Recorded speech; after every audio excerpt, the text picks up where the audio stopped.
दोस्तों, इंसान के जीवन में एक ऐसा समय आता है जब वो अपना दायरा बढ़ाना चाहता है, नए नए लोगों से दोस्ती करना चाहता है और ठीक इसी समय वो कुछ ऐसी संगत पकड़ लेता है जो उसके पूरे जीवन को या तो बर्बाद कर देती है या फिर उसे कामयाबी के शिखर तक पहुंचा देती है।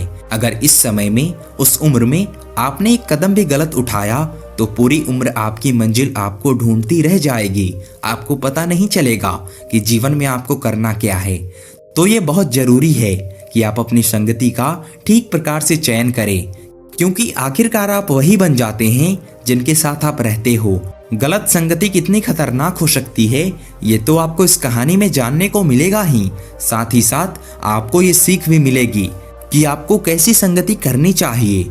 दोस्तों, ये एक सच्ची कहानी है, लेकिन इसमें पात्रों के नाम बदल दिए गए हैं। तो चलिए कहानी शुरू करते हैं।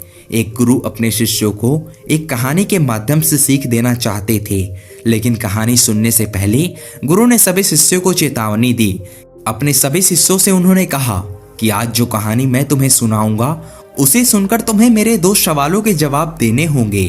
जो भी सही जवाब देगा उसके लिए मेरे पास एक अद्भुत कार्य है, लेकिन वो कार्य वो तभी पूरा कर पाएगा जब मेरे 2 सवालों के जवाब ठीक से दे पाएगा। उन्होंने सबको कहानी सुनाते हुए बताया कि ये कहानी रोहन नाम की एक लड़की की है जो स्कूल में पढ़ता था। रोहन अपने स्कूल में बहुत प्रसिद्ध था, सभी बच्चे उसे जानते थे। वो एक बहुत अच्छा आर्टिस्ट था, म्यूजिक में उसका बहुत इंटरेस्ट था, उसकी सिंगिंग बहुत अच्छी थी। सभी को लगता था कि ये बड़ा होकर एक बहुत बड़ा सिंगर बन सकता है, और यहीं से उसमें एक ईगो पैदा होने लगा। उसे ये लगने लगा कि वो दूसरों से बेहतर है। उसने स्कूल पास किया, उसके बाद वो अपनी यूनिवर्सिटी में पहुंच गया। लेकिन जब एक लड़का स्कूल से यूनिवर्सिटी या फिर बड़ी एजुकेशन के लिए कॉलेज में जाता है तो उसमें बहुत सारे चेंज आते हैं। बड़े कॉलेज में अलग अलग जगहों के लड़के मिलते हैं, कुछ अच्छे होते हैं तो कुछ लोगों की संगति अच्छी नहीं होती। जब रोहन अपने कॉलेज में गया तो सब लोग उसकी सिंगिंग से बहुत प्रभावित हुए, बहुत इम्प्रेस हुए। लेकिन धीरे धीरे उसकी संगति ऐसे लड़कों के साथ बन गई जो गुंडागर्दी करते थे, जो नशा करते थे। और समय बीतने के साथ साथ रोहन भी अपने कॉलेज में सीनियर हो चुका था। वो बहुत सारे नशे करने लगा था। पढ़ाई में उसका बिल्कुल ध्यान नहीं रहता था। पढ़ाई तो दूर की बात रही, उसका सिंगिंग में भी इंटरेस्ट खत्म हो रहा था। और धीरे धीरे उसने गाना भी छोड़ दिया, पढ़ना भी छोड़ दिया, बस दिन भर नशे करता रहता। उसकी संगति में जो दूसरे लड़के थे उन्होंने ही रोहन को नशा करना सिखाया था। अब रोहन उनमें से एक हो चुका था। कॉलेज का समय कब बीत गया उसे पता ही नहीं चला। अब उसने पढ़ाई तो की नहीं थी कि उसे कोई नौकरी भी मिलेगी। सिंगिंग करना वो छोड़ चुका था, इसीलिए उसमें भी उसके लिए कोई काम नहीं था। अब वो अपने कॉलेज के हॉस्टल से अपने घर वापस आ चुका था, लेकिन घर आने के बाद समस्या और ज्यादा बढ़ गई। अब यहाँ पर रोहन नशे नहीं कर पा रहा था, घर वालों से पैसे नहीं ले सकता था। कॉलेज में था तब तो घर वाले पैसे भेज देते थे कि शायद बच्चे को जरूरत होगी, ये सोचकर। लेकिन अब जब वो घर पर रहता था तब उसके घर वाले उसे पैसे नहीं देते थे, और इसी कारण से वो अपने लिए नशा नहीं खरीद पा रहा था, जिस कारण उसके अंदर फ्रस्ट्रेशन, गुस्सा, ये सारी भावनाएं पैदा हो रही थी। उसे अपने घर वालों पर गुस्सा आता था कि वो उसे पैसे क्यों नहीं देते, क्यों उसे नशा नहीं करने देते। जब भी उसे मौका मिलता वो घर में से पैसा चुराने लगा, उन पैसों से नशा खरीदता और घर वालों से लुक छुपाकर नशा करने लगा। लेकिन कहते हैं ना कि सच्चाई ज्यादा दिनों तक छुप नहीं सकती। एक दिन उसके घर वाले को भी पता चल गया कि हमारा लड़का रोहन नशा करने लगा है। अब वो लोग उठते बैठते, खाते पीते सब उसे ताने देने लगे। अब जब हर समय रोहन को ताने सुनने को मिलते तो इससे रोहन के अंदर गुस्सा पनपने लगा। इससे रोहन के अपने परिवार के प्रति जलन और घृणा के भाव उत्पन्न होने लगे। और एक दिन कहासुनी इतनी ज्यादा बढ़ गई कि उसने अपनी सभी परिवार वालों को मौत के घाट उतारने का निश्चय किया। उसने सभी के खाने में जहर मिला दिया। घर के 5 सदस्य उस जहर को खाने से तुरंत मर गए, लेकिन एक सदस्य बच गया क्योंकि उसने खाना नहीं खाया और उसको रोहन ने अपने हाथों से मार डाला। उसके बाद रोहन को जेल हो गई और फिलहाल वो 10 सालों से जेल में ही है।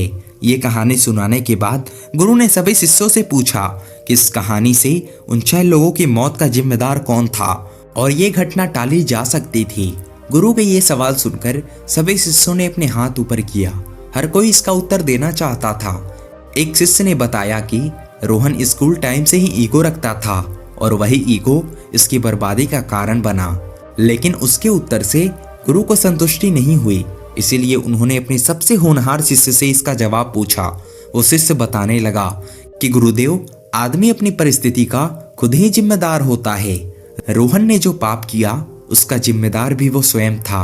अपने आप को वो इस पाप से बचा सकता था, लेकिन अब इस पाप का कोई पश्चाताप नहीं है। रोहन का अपने घर वालों के प्रति व्यवहार नशे के कारण बदला था। अगर उसे जीवन में नशा नहीं मिलता तो ये घटना टाली जा सकती थी, और नशा उसे अपनी संगति के कारण मिला। अगर कॉलेज के दिनों में वो सही संगति का चुनाव करता तो शायद ये घटना कभी होती ही नहीं।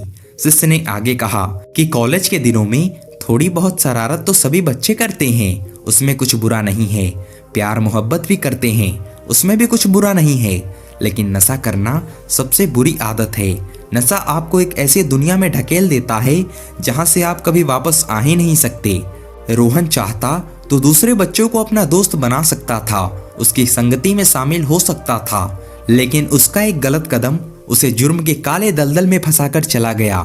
सिंगिंग उसका पैशन था।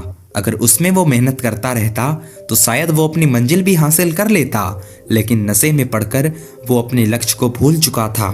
इसलिए मनुष्य को अपनी संगति का चुनाव हमेशा ध्यानपूर्वक करना चाहिए। एक बुरी संगत एक आदमी को सलाखों के पीछे पहुंचा सकती है, और वहीं पर एक अच्छी संगत उसके लक्ष्य को हासिल करने में उसकी सहायक हो सकती है। गुरु ने अपने उस होनहार शिष्य से पूछा कि फिर इंसान को कैसे संगति का चुनाव करना चाहिए, और कोई भी संगत चुनते समय उसे किन बातों का ध्यान रखना चाहिए। शिष्य ने बताया कि जो लोग आपकी हमेशा बड़ाई करते रहते हैं, आपके मुंह पर आपकी तारीफें करते रहते हैं, तो ऐसे लोग चाटुकार होते हैं। उनके मन में आपके प्रति कोई भावना नहीं है, वो सिर्फ दिखावा करना चाहते हैं, आपको अपने वश में करना चाहते हैं। इसलिए ऐसे लोगों से, ऐसी संगति से आपको हमेशा सतर्क रहना है। जो लोग गुंडागर्दी करते हैं, लड़कियों को छेड़ते हैं या फिर नशा करते हैं, ऐसे लोग पूरे समाज के लिए घातक साबित होते हैं। इसीलिए जवानी के जोश में ऐसे लोगों की संगति से हमेशा बचकर रहना। कहीं जवानी का जोश तुम्हें रोहन की तरह सलाखों के पीछे ना पहुंचा दे। एक और श्रेणी के लोग भी दुनिया में पाए जाते हैं, और ये सबसे ज्यादा अनोखे होते हैं, क्योंकि जीवन भर आप इन्हें समझ नहीं पाएंगे। ऐसे लोगों के लिए आप जीवन में कितना भी कुछ कर ले, कितना भी उनकी सहायता कर ले, ये आपके कभी अपने नहीं हो सकते। जिस प्रकार सांप का स्वभाव डसने का होता है, उसी प्रकार ऐसे लोगों का स्वभाव धोखा देने का होता है। ऐसे लोगों से आपको हमेशा सतर्क रहना चाहिए, सावधान रहना चाहिए। भले ही आप उनसे प्यार करते हैं, उनके लिए अपनापन रखते हैं, लेकिन ऐसे लोग आपके लिए कोई भावना नहीं रखते। आपको ये बात जितनी जल्दी समझ में आ जाए, उतना ही आप अपने आप को धोखे से बचा सकते हैं, वरना तो जीवन भर लोग आपको धोखा देते रहेंगे और आप हमेशा दुखी होते रहेंगे। आपकी भावनाएं हमेशा आहत होती रहेगी, और ऐसी परिस्थितियों में सबसे ज्यादा दुख होता है, क्योंकि ये हमारे अपने ही होते हैं, उनके प्रति हमारा प्रेम होता है। हम अपनी पूरी निष्ठा के साथ ऐसे लोगों की सहायता करना चाहते हैं, लेकिन सिर्फ आपके चाहने से ऐसे लोग सुधर नहीं सकते। लेकिन ऐसी परिस्थिति में अड़चन तब आती है जब ऐसा सदस्य हमारे परिवार का ही होता है, हमारा कोई अपना ही होता है। हम उसे छोड़ भी नहीं सकते और हम उसे सुधार भी नहीं सकते। ऐसी परिस्थिति में क्या किया जाए? तो इसका जवाब है एहसास कराना चाहिए कि तुम गलत हो, दूसरों की भावनाओं को ठेस पहुंचा रहे हो, उन लोगों को धोखा दे रहे हो जो तुम्हारी सहायता करना चाहते हैं, जो तुम्हारे लिए कुछ भला सोच रहे हैं। और धीरे धीरे शायद उन्हें ये एहसास हो जाए कि जो भी आप कर रहे हो वो उनके लिए ही कर रहे हो, ना कि अपने फायदे के लिए। तो हो सकता है शायद उनमें थोड़ी इंसानियत जन्म ले ले। बहुत सारे युवा लड़के किसी ऐसी लड़की से प्रेम कर बैठते हैं जो उनके लिए कोई भावना नहीं रखती। वो उनके लिए सब कुछ करते हैं, उनकी हर प्रकार से सहायता करते हैं, लेकिन बदले में उन्हें कुछ भी नहीं मिलता।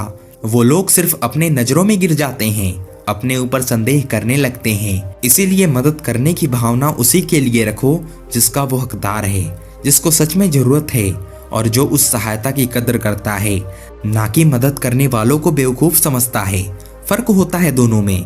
किसी की आप सहायता करोगे तो एक प्रकार के इंसान ऐसे होते हैं कि आपके पीछे आपकी बुराई करेंगे कि मैंने उसे बेवकूफ बना दिया, और दूसरे ऐसे लोग होते हैं जो हमेशा आपके मदद के प्रति कृतज्ञ रहेंगे और जरूरत पड़ने पर वो हमेशा आपका एहसान का बदला चुकाएंगे।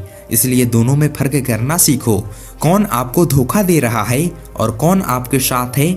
एक संगत ऐसी भी होती है जो ना कि अच्छी होती है ना ही बुरी होती है।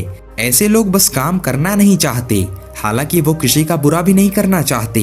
ऐसे लोगों की संगति से भी मनुष्य को दूर रहना चाहिए, क्योंकि ऐसे लोगों के जीवन में खुद का कुछ लक्ष्य उनका होता नहीं है और वो आपकी अपने लक्ष्य तक पहुंचने में कोई सहायता नहीं कर सकते।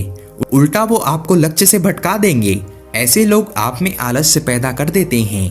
जब आप उनको खाली देखोगे, उनकी बेफिजुल की बातें सुनोगे, तो आपके दिमाग में भी आलस्यपन पनपने लगेगा। आलस्य छुआछूत की बीमारी की तरह होता है।